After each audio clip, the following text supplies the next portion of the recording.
Hello बच्चा party, कैसे हैं आप सब। एक बार फिर से आपके अपने YouTube channel online chemistry with Atal Patidar में मैं आपका बहुत बहुत वेलकम करता हूं।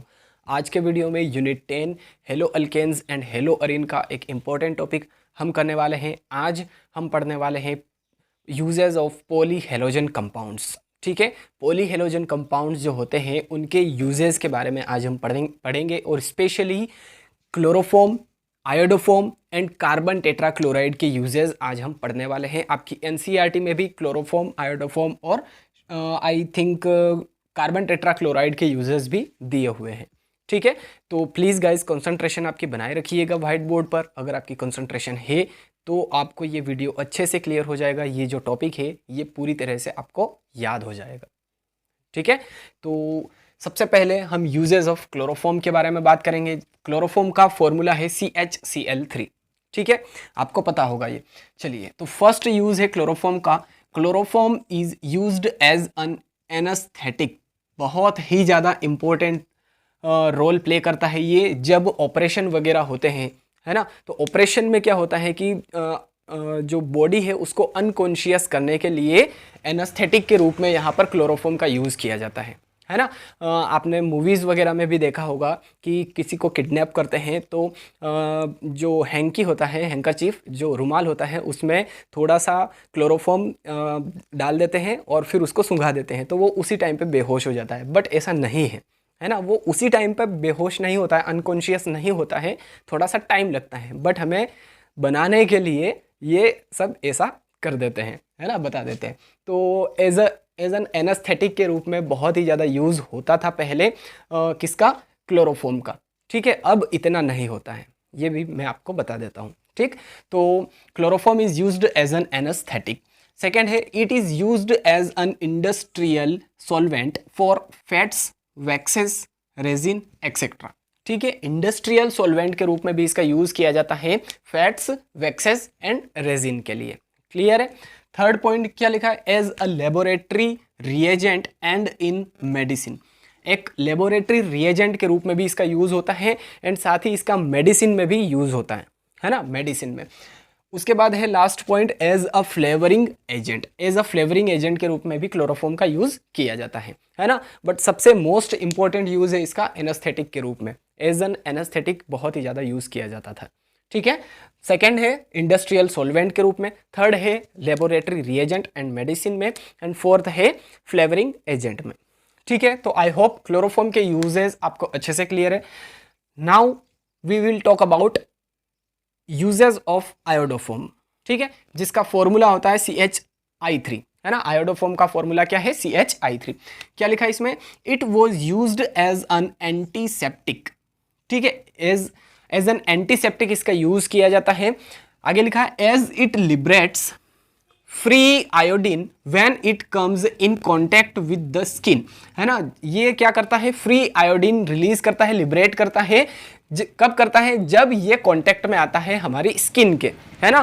देखिए, एंटीसेप्टिक के रूप में यूज किया जाता है इसका। जैसे कि हमें यहाँ पर लग गई है तो यहाँ पर जो क्लोरोफॉर्म आयोडोफॉर्म है वो लगा दिया हमने। तो आयोडोफॉर्म में क्या होता है कि फ्री आयंस लिबरेट करता है ये जब स्किन के कांटेक्ट में आता है, ऐसे नहीं करता है ना। जब जैसे ही स्किन के कांटेक्ट में आया तो ये फ्री आयोडीन्स को रिलीज करता है, लिबरेट करता है जब कांटेक्ट में आता है स्किन के।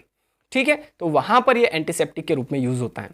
अब आगे लिखा है, due to its objectionable smell it has been replaced by other formulations containing iodine. ठीक है, इसकी ऑब्जेक्शनेबल स्मेल के कारण, इसकी स्मेल जो है वो अनप्लीजेंट होती है, तो ऑब्जेक्शनेबल स्मेल या अनप्लीजेंट स्मेल के कारण इसको रिप्लेस कर दिया गया था दूसरे फॉर्मुलेशंस या दूसरे प्रोडक्ट्स के थ्रू। उन प्रोडक्ट्स में भी क्या होता था कि वो क्या कंटेन करते थे, आयोडीन को कंटेन करते थे, है ना। और ये भी क्या करता था, फ्री आयोडीन को लिबरेट करता था जब स्किन के कॉन्टेक्ट में आता था, तो है ना। तो यहाँ पर जो आयोडोफॉर्म है ये एज एन एंटीसेप्टिक के रूप में यूज होता था, ये भी होता था, है ना, होता था। क्यों, क्योंकि ये फ्री आयंस को लिबरेट करता था जब स्किन के कांटेक्ट में आता था।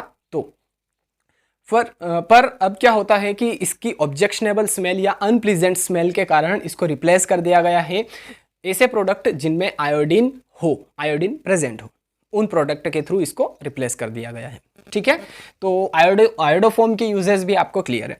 अब बात करते हैं हम यूजेस ऑफ कार्बन टेट्राक्लोराइड, जिसका फॉर्मूला है CCl4। ठीक है, अब इसमें क्या लिखा है, in the industrial preparation of CHCl3 यानी कि क्लोरोफॉर्म, है ना, ऊपर अभी पढ़ा है हमने, CHCl3 यानी कि chloroform and freons, most important है, जो हमने प्रीवियस वीडियो में पढ़ा भी है, अच्छे से पढ़ा है, प्रिपरेशन मेथड, प्रॉपर्टीज, यूजेस, सब कुछ पढ़ा है फ्रियोन्स के बारे में। ठीक है, तो इंडस्ट्रियल जो प्रिपरेशन है किसकी, क्लोरोफॉर्म की एंड फ्रियोन्स की, वहां पर भी हम इसका यूज करते हैं, किसका, कार्बन टेट्राक्लोराइड का। अगर आपको याद हो, प्रीवियस वीडियो आपने देखा हो फ्रियोन्स वाला और DDT वाला, तो वहां पर हमने CCl4 carbon tetrachloride and antimony trifluoride को मिक्स किया था, उनकी रिएक्शन हुई थी, किसकी प्रेजेंस में हुई थी, एंटीमनी पेंटाफ्लोराइड की प्रेजेंस में, है ना, तो हमें freon 12 as a major product मिला था वहां पर। ठीक है, तो फ्रियोन्स एंड क्लोरोफॉर्म के इंडस्ट्रियल प्रिपरेशन के लिए बहुत ही ज़्यादा इंपॉर्टेंट रोल प्ले करता है carbon tetrachloride. Now second point is as an industrial solvent for oils, fats and resin, है ना, यहाँ पर भी क्लोरोफॉर्म में भी यही लिखा था हमने कि एज एन इंडस्ट्रियल सोलवेंट के रूप में यूज होता है ऑयल्स, फैट्स एंड रेजिन के लिए। ठीक है, अब आगे लिखा है due to this ability it is used in dry cleaning, है ना, जो हम ड्राई क्लीनिंग करवाते हैं कपड़ों की, जो ऐसे वॉश नहीं कर सकते हम, है ना, तो उनको ड्राई क्लीनिंग के थ्रू वॉश करवाते हैं, अच्छा क्लीन करवाते हैं। तो यहाँ पर ड्राई क्लीनिंग के रूप में भी जो कार्बन टेट्राक्लोराइड है उसका यूज़ किया जाता है। ठीक है, तो सेकेंड पॉइंट आपको क्लियर। अब थर्ड पॉइंट लिखा है in medicine for the elimination of hookworms. भैया अब ये हुक वर्म्स क्या है, तो ये बायोलॉजी से रिलेटेड वर्ड है, हुक वर्म्स, है ना, हुक वर्म्स मतलब एक कीड़े होते हैं, है ना, कीड़े, वर्म्स। ठीक है, तो ये कहाँ पाए जाते हैं, कहाँ पर होते हैं, ये ह्यूमंस में होते हैं, हमारी बॉडी के अंदर जो इंटेस्टाइन हुए, तो इंटेस्टाइनल होते हैं ये, इंटेस्टाइनल वर्म्स होते हैं, ब्लड फीडिंग होते हैं, यानी कि खून चूसते हैं ये, है ना, हमारी आंत में, हमारी इंटेस्टाइन में रहते हैं, खून चूसते हैं, ब्लड फीडिंग होते हैं, एंड ये पैरासाइट होते हैं, है ना। पैरासाइट मतलब कि अपना जो फूड है, अपना जो भोजन है, वो ये खुद नहीं बनाते हैं, दूसरे पर डिपेंड रहते हैं। ठीक है, तो हमारे शरीर में होते हैं, कहाँ पर होते हैं, इंटेस्टाइन में होते हैं हुक वर्म्स, राउंड वर्म होते हैं, है ना, राउंड वर्म होते हैं, पैरासाइट होते हैं एंड ब्लड फीडिंग होते हैं, है ना। और एक और इम्पोर्टेंट बात हुक वर्म से रिलेटेड मैं बता देता हूँ कि ये एक बीमारी पैदा करते हैं हमारे शरीर में, एक डिसीज़ पैदा करते हैं, या कह दे कि एक इन्फेक्शन पैदा करते हैं, जिसे हम हेलमिनथीज कहते हैं, है ना, हेलमिनथीज। ठीक है, तो हुक वर्म्स से एक इन्फेक्शन होता है हमारे शरीर में जिसे हेलमिनथीज कहते हैं। ठीक है, तो आई होप हुक वर्म्स आपको अच्छे से क्लियर है, इतना याद नहीं रखना है हमें, ये आपकी सिर्फ इन्फॉर्मेशन के लिए मैंने बताया, जनरल नॉलेज के लिए। ठीक है, किन्हीं बच्चों का डाउट होगा कि हुक वर्म्स क्या है, तो मैं क्लियर कर देता हूँ पहले ही, है ना। तो लिखा है in medicine for the elimination of hookworms, हमारी बॉडी में, हमारी इंटेस्टाइन से हुक वर्म्स को बाहर निकालने के लिए, एलिमिनेट करने के लिए, है ना, एलिमिनेशन रिएक्शन हमने पढ़ी थी, बीटा एलिमिनेशन रिएक्शन। तो वहाँ पर क्या था, जो ग्रुप्स होते हैं उनको बाहर कर देते हैं, एक से ज़्यादा ग्रुप्स को, 2 या 2 से ज़्यादा ग्रुप्स को, है ना। तो ऐसे ही यहाँ पर भी हुक वर्म्स को बाहर कर देते हैं, एग्जिट कर देते हैं हमारी बॉडी के अंदर से, तो उसे ही हम कहते हैं एलिमिनेशन। ठीक है, तो in medicine for the elimination of hookworms, clear है।